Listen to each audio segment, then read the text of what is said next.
It started the night of October 30th. Several miles to the south and to the west of the Onion Creek area, in the Onion Creek watershed, there was about a 12 to 14-inch rainfall there. And that rainfall, that water began to move through the watershed and into Austin.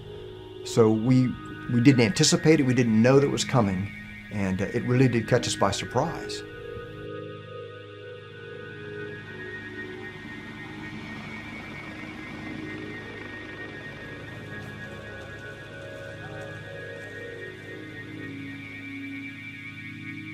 What we found in the 2013 Halloween flood in Onion Creek was that there's still areas where we can improve. And that has to do with the predictive analysis. In other words, being able to accurately predict what the threat is before it gets on top of our residents and our citizens. And in some cases, our first responders.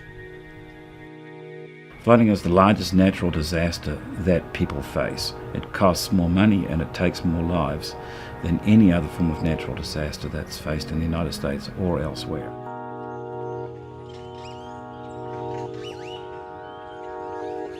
The National Flood Interoperability Experiment is designed to develop the next generation of flood forecasting system for the United States that's connecting the National Flood Forecasting System with local emergency response. What we're trying to do is to build up the actionable intelligence that can be created at that time, and perhaps even forecast floods before the rain starts to fall.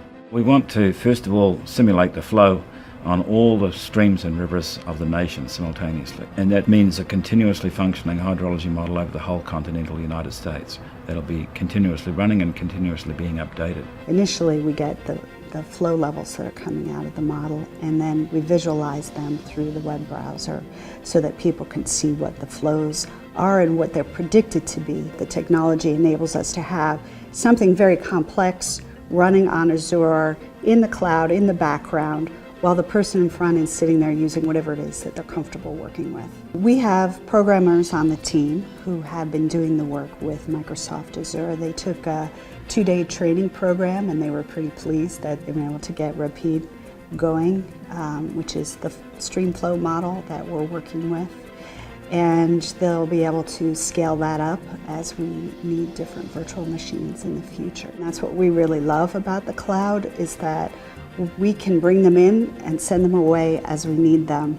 And when we're going to be having a flood situation developing, we've got to be able to have that super fast capability, bring in lots of virtual machines, and then let them go when we're done. What's really unique about this is we're bringing together the big data sets, the geospatial information, but also the weather information, and then computing on that to give the answers out really quickly.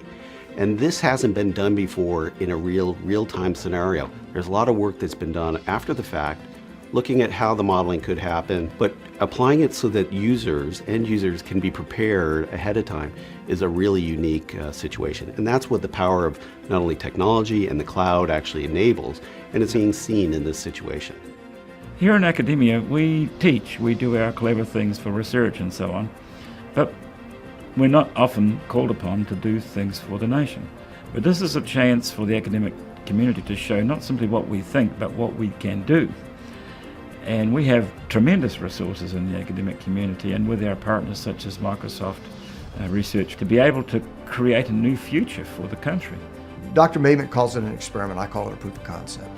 Putting them together using the knowledge and the science along with the boots on the ground first responder capabilities has a synergistic effect. That one will be a force multiplier for the other.